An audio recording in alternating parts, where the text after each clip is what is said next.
This is Find Your Dream Job, the podcast that helps you get hired, have the career you want, and make a difference in life. I'm your host, Mac Pritchard.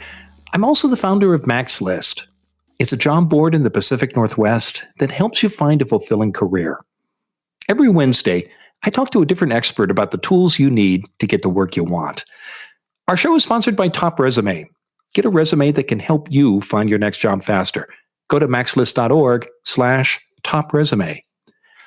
Kudos to you if you've updated your LinkedIn profile recently. But LinkedIn is also a great tool for networking with others. Here to talk about 5 ways you can network on LinkedIn like a pro is Anna Lokotkova. Anna is a career advisor, speaker, and LinkedIn trainer. She helps people tell their professional stories on paper, online, and in person. She joins us today from the city of Calgary in Alberta, Canada. Well, let's get right into it, Anna. LinkedIn is almost 20 years old. Why do so many people still think it's just a place to copy and post your resume online? Well, that's actually very true, Mac. A lot of people still look at LinkedIn as the place to just copy paste your resume and basically wait for things to happen. But ever since Microsoft took over and bought LinkedIn in 2016, this platform has turned into a much more social, interactive, and learning platform that has a completely different experience.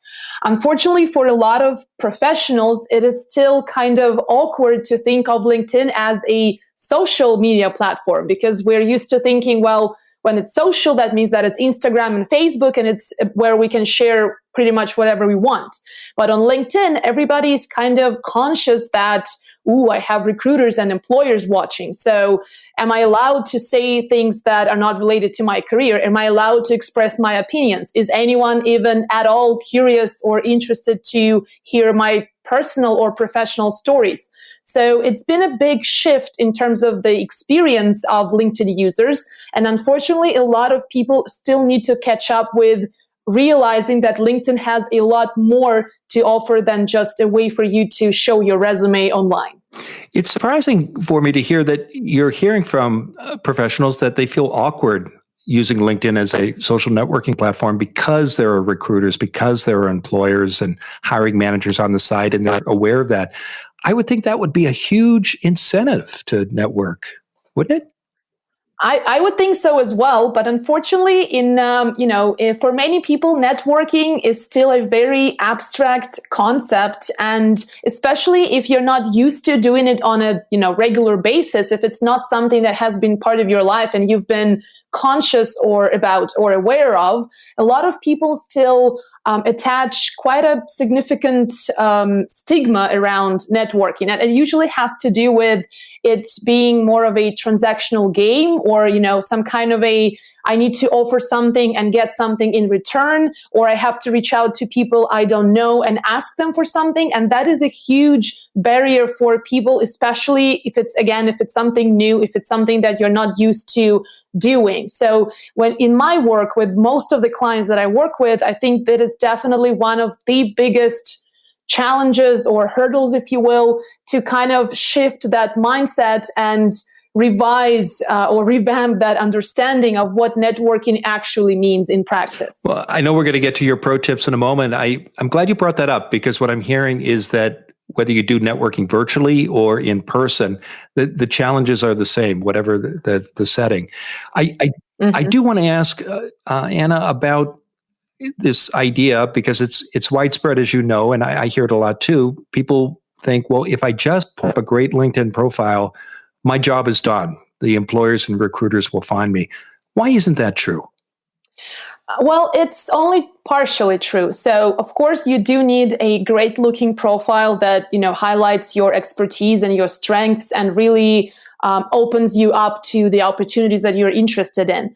But the way LinkedIn algorithm works is LinkedIn prefers and likes users who are regularly active on the platform. So again, LinkedIn is thinking in terms of social interaction, in terms of engagement. So if you're not active on LinkedIn, if you're not regularly using your profile, you're not checking in, you're not active in your newsfeed, then LinkedIn thinks that, well, that user is not interested in LinkedIn. They are not experiencing everything that we're offering. So maybe they don't like it or they don't want it. And then the algorithm is not going to promote your profile to more people. So think about it this way. If a recruiter or an employer puts in a search, so let's say I'm a recruiter and I'm looking for a marketing specialist, I would be putting certain search keywords, right? So that I make sure that I pull up the profiles that are relevant to what I'm looking for. So the profiles that are going to show up at the top, well, obviously there are different factors that affect how high you show up in those search results. And I'm sure that we might cover some of those things in our conversation today. But your activity is definitely one of the biggest factors that LinkedIn algorithm takes into account. So the bottom line is, if you want more people, recruiters, employers, other connections to find you and get interested in what you have to offer, the more active you are, the more likely it is to happen. You mentioned the algorithm. Do you have to be a premium member of LinkedIn to benefit from networking, or people who have basic memberships, can it work for them too? Definitely. I mean, of course, the premium membership offers some perks and additional benefits that might be pretty useful and helpful. And I do recommend that every person who is interested in learning more about LinkedIn uses the 1 month free trial option, because again, it's free and you can try it out and see if that's something that you need and like. I personally don't have a premium membership. A lot of people that I met through LinkedIn or who are also super active on the platform, they are also using the basic one. So depending on your needs, I would say that there are so many things that you can still do just with the basic one, and the premium one may not be necessarily something that you really Well, let's get to your tips. Your first pro tip, Anna, is to make sure you have a great profile. What do you mean by this? What does a great profile look like? Well, the number one thing about having a great profile is knowing how to tell your story. Like we mentioned earlier, and I'm glad that you brought this up, Mac, is that a lot of people still just copy paste their resume and that's it. That's how people think of what LinkedIn profile should look like. But these days, LinkedIn is designed for people to look at. So when you're writing your resume, you have to think about all the systems and softwares that scan through it and screen candidates. But on LinkedIn, you have a huge opportunity. And that opportunity is to expose yourself to a set of human eyes directly. So make your profile engaging enough for those human eyes, because anyhow, it's people who are choosing to reach out to other people or to hire them eventually. So you want to make sure that you're engaging them with a profile that has some marketing elements to it. So in a way, you're thinking about your LinkedIn profile as a way to present your own brand. So if you were a brand and you are the company of one person, how would you sell your advantages? How would you make sure that you tell people that something sets you apart from the crowd and that it actually tells a little bit more about your personality and the experience? What is it like to work with someone like you? So a great profile, it first of all has to do with that level of adding some personality and marketing yourself and thinking about yourself as a brand, as opposed to just listing a set of responsibilities. So give us some examples of that, Anna, how you see your clients that you work with show their personality, and what does the profile that they create that is engaging, what does it look like? What do they do that others don't do? That is a great question. The number one thing is definitely your headline. So most of my clients, when they come to me, their headline looks like their job title at name of the company where they're working, and that's it. So that's what 90% of headlines on LinkedIn look like. So adding personality to it means that they think of it as a chance to hit the right keywords. So to make sure that your headline covers those searches that recruiters or employers would put in if they're looking for a professional like you. So if we go back to the example of somebody in marketing, it definitely needs to have some more, industry or profession related keywords. Maybe it's social media, maybe it's digital marketing, maybe it's creative marketing, maybe it's some other narrow aspect within the area of marketing. And the other thing is, for example, is combining that into a slogan. So instead of just saying marketing specialist / digital marketer / something else, you can actually create a value proposition, like a promise. So potentially it could look like, transforming your social media presence into revenue, or like around, you base that around a specific problem that you help companies to resolve. So that would be one. Okay, so if you're not a copywriter, and I'm guessing 99.9% of our listeners aren't, start with the benefit, the result, the benefit that you offer someone, and work back from there to write that headline that's going to be compelling. Is that the approach? Yes, absolutely. So you think about that target audience, right? Again, who are you exactly talking to? Because unless you can somehow narrow that down and understand which organizations you are targeting, then it will be very hard to tailor a compelling headline that would, get their interest. And then you think about the main problem that you know how to resolve, and also the main success or the outcome or the result of that resolution. So what does that lead to? If you're a social media marketing professional, does that mean that you build social engagement? Does it mean that you help to visualize the brand? Does it mean that you bring sales? Does it mean that you increase even the market share? Or does it mean that you create a branding strategy? So those things that are tangible and really easy to understand for the person who is thinking, I have a gap in my business. I don't know how to do this. I need a professional who can help me figure this stuff out. So that's the mentality, and that's so think about what's in it for the employer. What about the tone of a great LinkedIn profile, Anna? Does it have the formality of a resume, or do you recommend something different?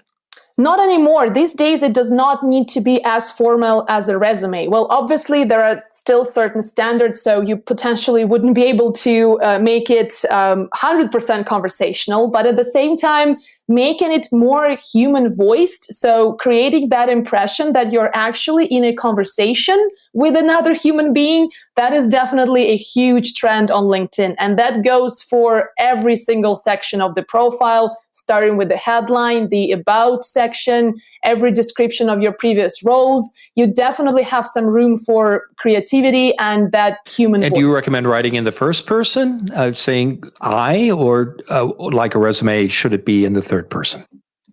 For the LinkedIn profile, I absolutely recommend writing in the first person. Again, for the same reason, you are talking directly to the human who has the potential to want to reach out, to talk to you, to learn more. So you want to engage them. And that way you create that impression that you're actually interacting, and that is much more likely to get them interested and excited. How much time does it take to do this if you're doing this on your own? How much time do you recommend someone spend on creating a great LinkedIn profile? Well, depending on how, depending on the level of the writing skills, it might take, for somebody, it might be pretty quick. For another person, it might take a while. On average, I would say that you definitely want to put in a few hours into this and quite a bit of thought. And you don't need to think of it as, now I have to dedicate an entire day to just revamping my LinkedIn profile. Not at all. You actually can break it down into smaller steps. So let's say if you have a span of a week, maybe every day you just spend 20 to 30 minutes. And for today, you just have one goal: create the headline. Next day, you work on your, describing one previous role that you have.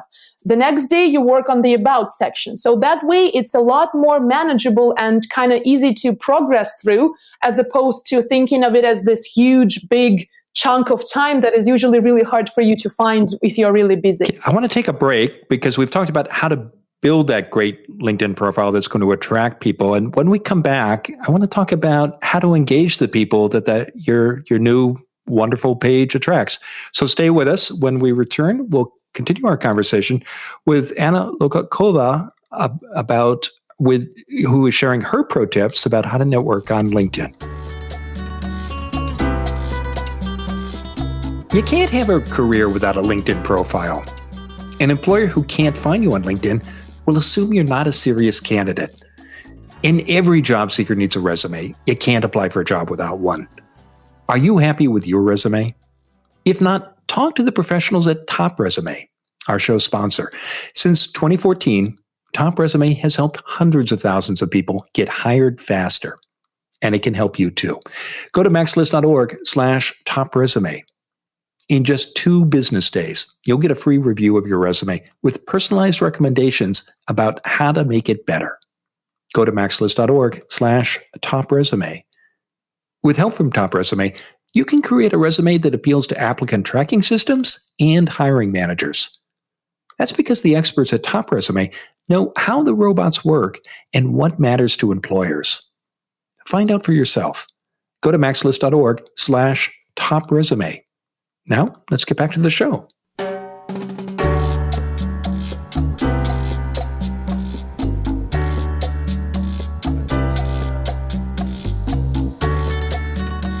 We're back in the MaxList studio, and I'm talking with Anna Lokotkova. She's a career advisor, speaker, and LinkedIn trainer.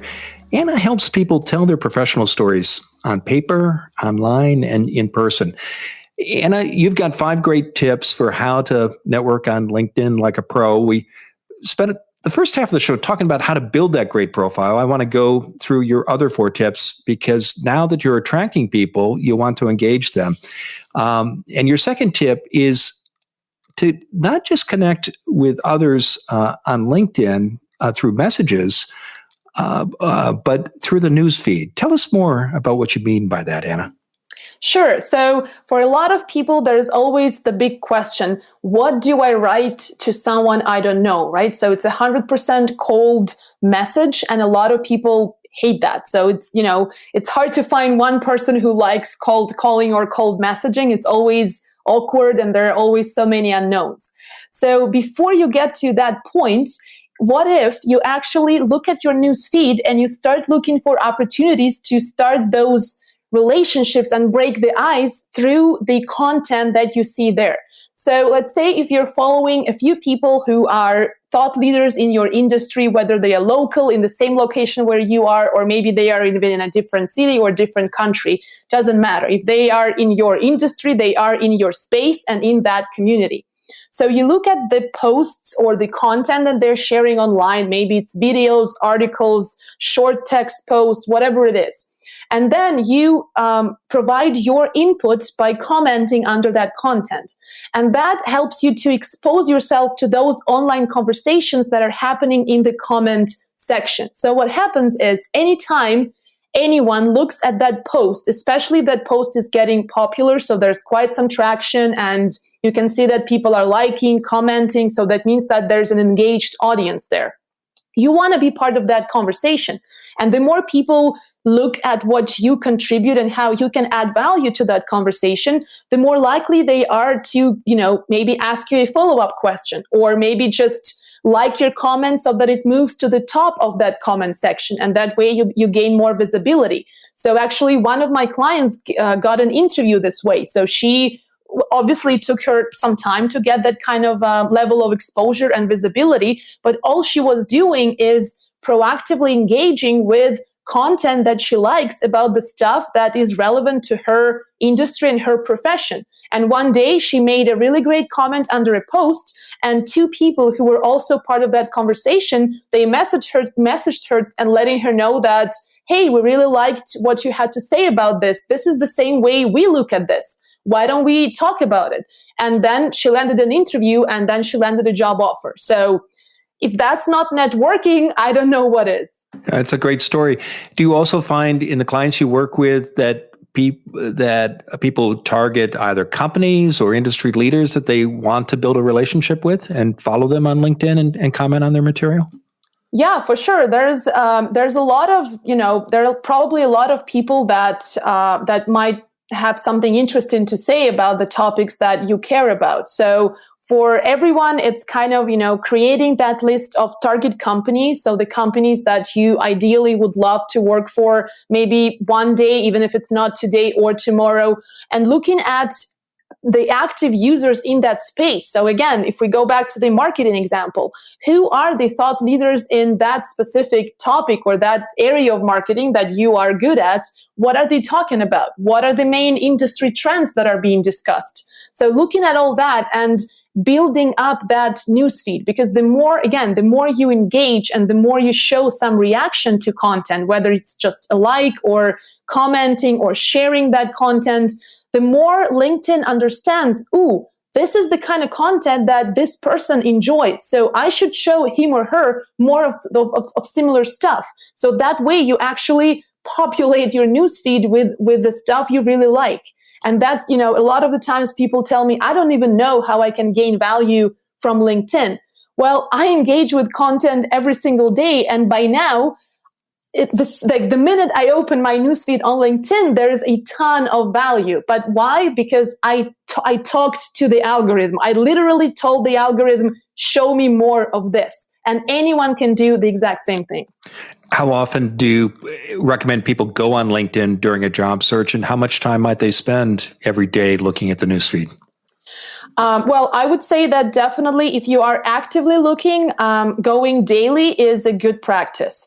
You don't need to devote hours and hours to this. You could start with maybe 10 minutes in the morning and 10 minutes sometime in the afternoon or before you go to bed. So that way you kind of break it up into two different parts as opposed to just, one time entering thing. So that way it's, easier to manage. And I'm sure that we all have those 10 minutes while we're drinking coffee in the morning, or, maybe before you used to check Instagram and you would spend 30 minutes on there. So now borrow those 10 minutes from Instagram. And I'm sure that Instagram will not be too jealous of that. So you borrow those 10 minutes and use it on LinkedIn. And the return on those 10 minutes accumulated over time could be, greater than you can imagine right now. You mentioned a moment ago cold contacts, and that brings us to your third pro tip for networking on LinkedIn, which is to avoid reaching out to what you call 100% cold contacts. Why isn't that a good idea, Anna? Well, it's challenging, right? It's very hard to get the attention of a person who is looking at you and basically subconsciously looking for any possible reason not to react or to reject you, basically. And that's just how the human mind works. Something is unknown. We immediately look for reasons not to do it. So, and you never know whether that person that you want to reach out to, are they open? Are they welcoming to questions, and are they willing to share some advice and some of their time? Or maybe they're a little bit more reserved and also not so proactive online. So before you think of reaching out to somebody, 100% cold, what if you could find ways to build a bridge that would bring you closer to that person? Maybe that's a shared contact that you have in common. Or maybe it's you engaging with that person's content on a regular basis. Because from my own experience, I can tell you that I share content very actively on LinkedIn pretty much every day. And I always know and remember the people who regularly show up and say something about the stuff that matters to me. And they haven't reached out to me directly. We never met in real life, but because I've seen them 5 or 10 times, now I kind of recognize their name. And if they ever do reach out, I will know, and I will be way more likely to respond with advice or answer their questions. So that way you actually increase your chances of not having your message just ignored. Well, let's turn to your fourth tip for networking on LinkedIn like a pro, which is to give before you ask. What do you mean by this? Well, a lot of the times job seekers reach out with an ask, right? So the whole interaction or the whole first time conversation starts with, I need something from you. And then you're faced with the dilemma of, okay, am I able to give that person what they're looking for? Or do I have the time? Or do I have the resources? Or am I in a good mood, right? So maybe you're just having a bad day, and that happens to all of us. We're all human. So again, if you want to increase the chances of starting off of the right foot and creating that relationship long term, it's always great to make some kind of a gesture first. It doesn't need to be big. It could be just the fact that you notice something about that person's profile that really stood out for you. Or maybe you found a resource that would be helpful because you've been watching that person has, referred to a certain trend or a certain topic 5 times within last week. So clearly they care about this issue. What if you find an extra resource and you send it to them and you tell them, hey, I've seen that you're really interested in this topic, and I came across this article or this video or whatever, and I felt like this could be really useful, or that could continue your conversation online about that topic. So that way you're providing value right off the bat. And that always, creates a completely different dynamic, and it actually gets the other person to appreciate you, and they are way more likely to offer some help in return. So that way you avoid overwhelming them with a request when they don't even know where you're coming from and whether they are the right person to help you. And again, this is all in support of a job search, making these connections, building these relationships, and it can lead to the introductions and the connections that can help you make your case to hiring managers. Let's talk about your fifth tip on your list of 5, which is to make your ask simple and easy to do. I like this one a lot. Tell me why you added this to the list. Honestly, because every single day I receive a ton of messages that are basically something like, Anna, help me find a job. So I don't know what kind of job. I don't know, find where. I don't know what that person has to offer. I've never seen them in action, right? So I don't really know whether it's the right fit or whether I can recommend them or anything like that. So that ask is huge. And even if I did have the resources and the opportunity to help everyone, it just would be impossible. So if, and again, we're kind of looking at the way to build that conversation. So it doesn't mean that you cannot ask for something down the road, but down the road is a completely different story. But when you're just starting that conversation, it's always easier to start with something simple and very easy to do. So ask a question that does not take more than 1 or 2 minutes to respond. An even better tactic is if you can give options. So let's say like someone reached out to me the other day and said, hey, I'm not sure whether volunteer experience counts as my exposure to a certain industry. Would you say, and then they had literally A, blah, blah, blah, B, something else. So they actually gave me a multiple choice test question. So I only had to get back to them with a letter. I didn't even need to type, a whole long answer with many phrases or anything like that. How easy was that to do? Extremely easy. Anybody can do this, even the person who is the busiest person in the world. So that way, again, you increase your chances of starting that relationship, and then down the road, when the person is more comfortable interacting with you, when maybe you had a couple of conversations or interactions, then you can take it, to the next level, and then potentially you could start asking for more of a open-ended advice or some, actual tangible help. Anna, what would you say to a listener who says, well, this is great. I understand the value of networking. My time is limited. I need to find a job quickly. How can I make this networking online as strategic as possible so that I can get the results I want and get a job quicker rather than later? Well, first of all, you need to have a plan. So that plan involves who you want to reach out to. So create a list of people. Then set weekly or, whatever time period works for you, targets. Maybe it's daily, maybe it's weekly. For some people, it's bi-weekly, whatever.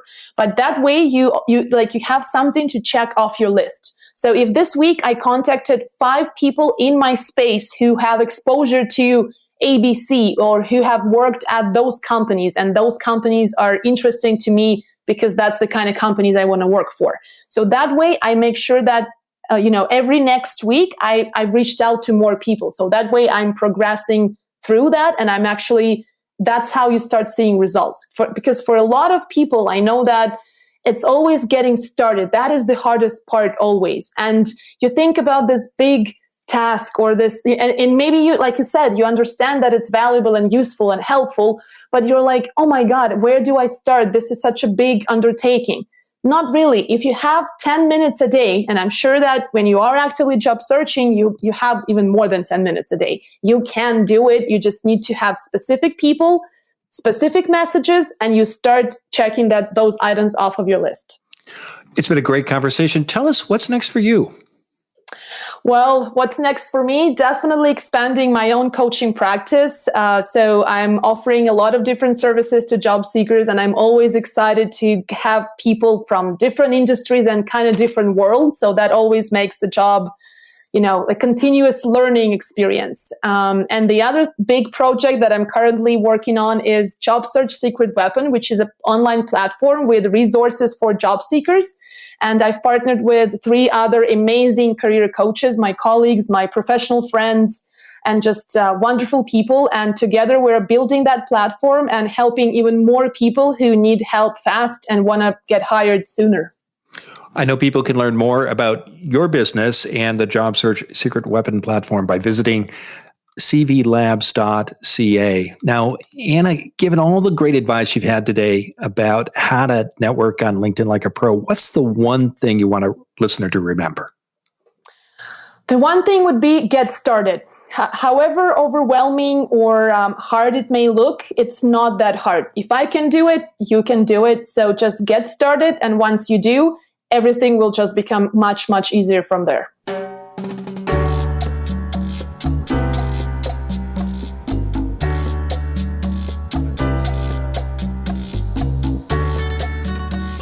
Do you worry about your resume?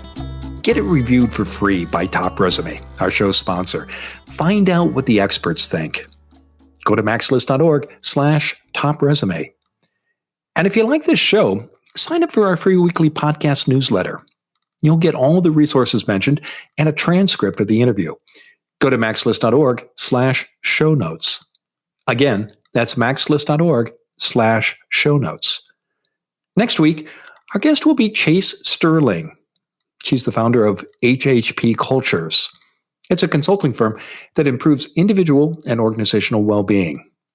It's easy to get discouraged while looking for work, especially if you're between positions. Chase and I will talk about how to avoid a downward spiral during a job search. Her tips include practicing gratitude, being resilient, and establishing a routine. I hope you'll join us. Until next time, thanks for letting us help you find your dream job.